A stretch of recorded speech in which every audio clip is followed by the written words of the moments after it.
Selamat datang di channel yang tidak terkenal karena membahas topik yang kurang populer bersama saya, Stefani Humena.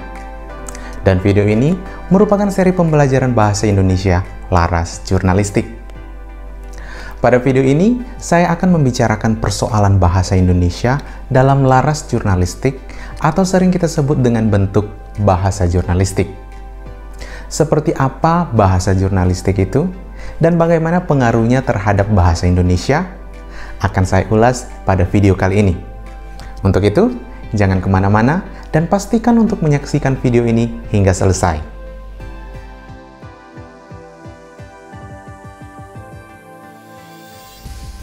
Mendengar frasa bahasa jurnalistik seolah-olah menyiratkan bahwa bahasa yang digunakan dalam aktivitas jurnalistik adalah bahasa tersendiri dan terlepas dari bahasa Indonesia.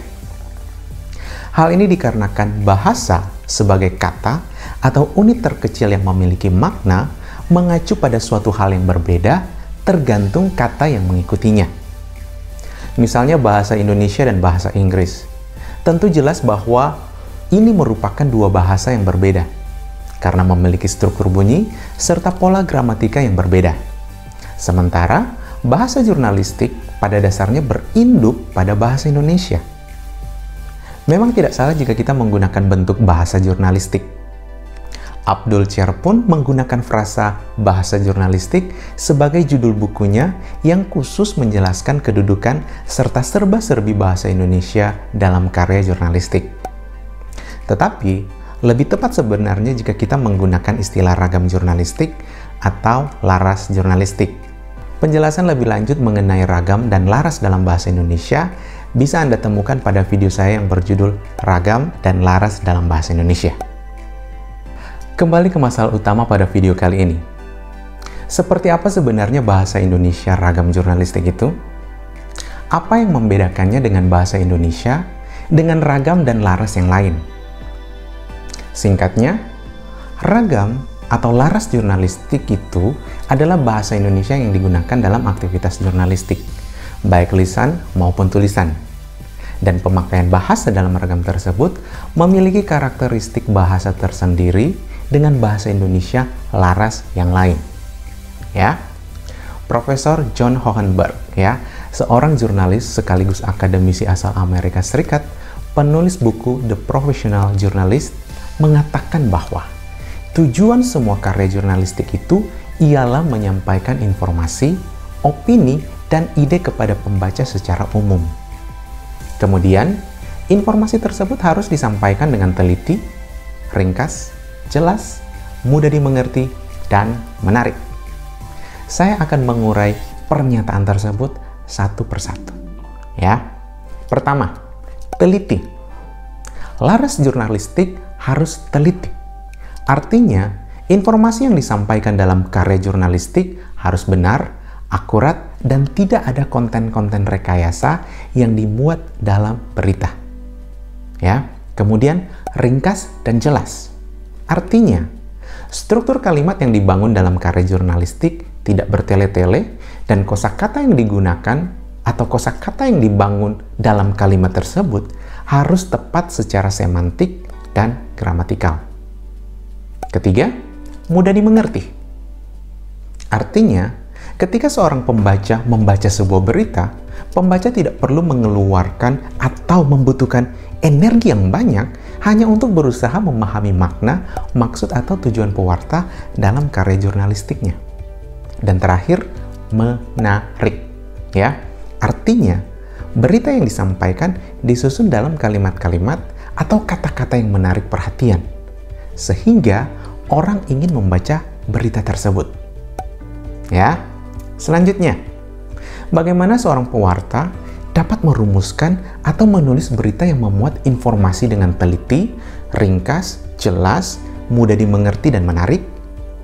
Nah, untuk mencapai sebuah karya jurnalistik yang demikian, konkretnya, seorang pewarta harus menaati pedoman pemakaian bahasa pers yang merupakan hasil kesepakatan para peserta karya latihan wartawan KLW ke-17 PWI Jaya yang dipimpin oleh Rosihan Anwar pada November 1975 di Jakarta dan dari suatu model stylebook hasil rumusan dari Profesor John Hohenberg. Nah, dari dua sumber tersebut disimpulkanlah sebuah kaidah dalam penulisan bahasa Indonesia dalam ragam jurnalistik, ya. Yakni yang pertama, karya jurnalistik harus menaati aturan ejaan yang berlaku. Pada saat simpulan ini dibuat, saat itu ejaan yang berlaku adalah ejaan yang disempurnakan atau EYD. Tentunya, saat ini kita harus menyesuaikan dengan ejaan yang sedang berlaku saat ini, yakni EB, Ejaan Bahasa Indonesia. Ya, pedoman umum ejaan bahasa Indonesia saat ini sudah tersedia dalam bentuk digital. Ya, Anda dapat mengunduh file PDF-nya secara gratis di berbagai laman di internet, dan terdapat juga versi aplikasinya yang bisa diunduh di App Store dan Play Store. Di situ, kita dapat mempelajari cara penulisan bahasa Indonesia yang baik dan benar, mulai dari penulisan huruf, pemakaian punktuasi, dan lain-lain. Kedua, menaati tata bahasa Indonesia yang berlaku. Hal ini berkaitan dengan pola urutan dalam pengalimatan bahasa Indonesia. Ini berarti kita harus taat pada pola diterangkan-menerangkan, bukan menerangkan diterangkan. Ya, karena terkadang orang Indonesia suka terpengaruh dengan pola urutan dalam bahasa asing. Ya. Yang ketiga, tidak menanggalkan prefiks me dan ber kecuali pada judul berita. Ya. Nah, terkadang kasus seperti ini terjadi karena pewarta salah kaprah, ya. Demi mencapai konstruksi kalimat yang singkat, ya, mereka menanggalkan prefiks me dan ber, ya. Padahal itu tidak dibenarkan. Karena aturan keformalan dalam bahasa Indonesia harus menyertakan imbuhannya. Ya. Keempat, menggunakan kalimat pendek namun lengkap. Artinya, susunan kalimat harus dibuat tidak bertele-tele. Namun, semua unsur kalimat tetap harus hadir, yakni subjek, predikat, dan objek. Ya. Kelima, dalam satu paragraf hanya terdiri atas 2 atau 3 kalimat yang padu. Dalam artian, kalimat yang satu dengan kalimat yang mengikutinya harus memiliki kepaduan atau memiliki hubungan yang logis. Karena terkadang pewarta merumuskan beberapa kalimat dalam satu paragraf, namun gagasan yang terdapat di dalamnya tidak sejalan. Atau istilah kasarnya lompat-lompat. Keenam, menggunakan bentuk aktif pada kata maupun kalimat. Ya, Anda bisa mendapatkan penjelasan mengenai bentuk aktif pada video saya yang berjudul jenis-jenis kalimat berdasarkan fungsi subjek. Ya. Ketujuh, ungkapan-ungkapan klise harus dihindari. Ya, seperti sementara itu, perlu diketahui, di mana, kepada siapa, dan sebagainya. Ya. Hal ini diperlukan untuk menghindari karya jurnalistik yang terkesan bertele-tele. Ya. Kedelapan, tidak menggunakan kata-kata mubasir. Dalam artian, jika terdapat kata yang sekiranya tidak diperlukan, ya jangan digunakan, ya. Misalnya, orang sering menggunakan kelompok kata agar supaya. Padahal kedua kata itu sama, maknanya sama.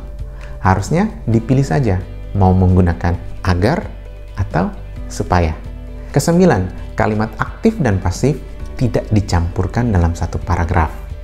Nah, pada butir yang keenam tadi, sudah disampaikan bahwa seorang pewarta dianjurkan untuk menggunakan bentuk aktif. Nah, semisalnya dalam karya jurnalistik terdapat bentuk pasif, ya, yang tidak dapat dihindarkan, bentuk tersebut harus dimuat dalam satu paragraf yang lain.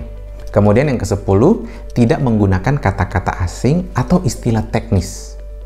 Jika terpaksa, pewarta harus menjelaskan dengan singkat mengenai kata-kata tersebut. Ke-11, penggunaan akronim harus dibatasi. Jika dalam sebuah karya terdapat beberapa akronim, maka pada akronim pertama, seorang jurnalis harus menyertakan bentuk kepanjangannya. Ya. Ke-12, penggunaan kata pendek didahulukan daripada kata yang panjang.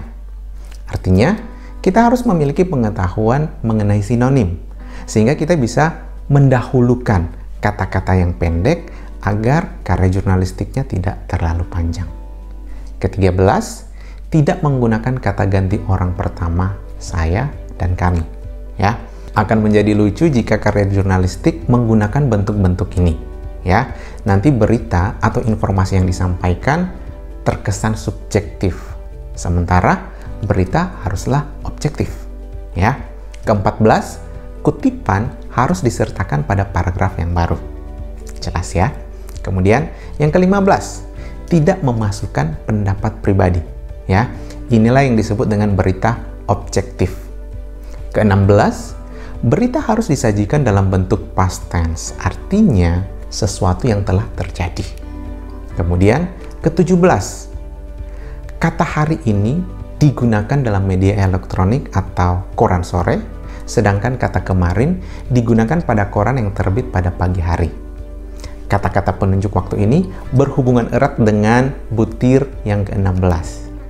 Namun, dewasa ini memang, ya, perkembangan digital yang berkembang sangat pesat, ya, dan dapat diakses dengan mudah dan cepat, sedikit banyak memengaruhi pedoman ini, ya, karena wartawan berlomba-lomba untuk menghadirkan berita yang belum terjadi, namun diprediksi akan segera berlangsung, ya. Ke-18, segala sesuatu harus disampaikan secara spesifik. Misalnya, ketika sedang menguraikan seseorang yang tinggi misalnya, seorang pewarta bisa langsung menyebutkan seberapa tinggi orang tersebut. Contoh, supermodel dengan tinggi 180 cm ini bla bla bla bla. Seperti itu. Langsung spesifik, ya. Dan terakhir, ke-19, komunikatif. Ragam jurnalistik harus komunikatif. Artinya, sebuah karya jurnalistik benar-benar dapat dimengerti dengan mudah oleh pembacanya. Nah, jika seorang jurnalis dapat menguraikan beritanya dengan menerapkan butir-butir tersebut, dapat dikatakan bahwa bahasa yang digunakan dalam karya tersebut adalah bahasa yang singkat, padat, sederhana, lancar, jelas, lugas, dan menarik. Ya, selanjutnya, jika kita membaca berita dan melihat butir-butir di atas telah terpenuhi, maka kita sedang melihat ciri-ciri atau karakteristik bahasa Indonesia dalam karya jurnalistik, atau bahasa Indonesia ragam jurnalistik, atau lebih tepatnya lagi, bahasa Indonesia laras jurnalistik. Ya, baik. Kira-kira seperti itu pembahasan sekilas mengenai ciri-ciri bahasa Indonesia laras jurnalistik. Dan jangan lupa untuk tetap menantikan episode lanjutan mengenai bahasa Indonesia laras jurnalistik. Dan seperti biasa, jika Anda mendapatkan sesuatu yang patut dipertanyakan, silakan untuk menulis pertanyaan, kritikan, bahkan koreksi di kolom komentar saya. Ya, dan jangan lupa like, share, serta subscribe channel ini. Stefani Humena di sini, dan sampai berjumpa pada video saya yang selanjutnya. Terima kasih.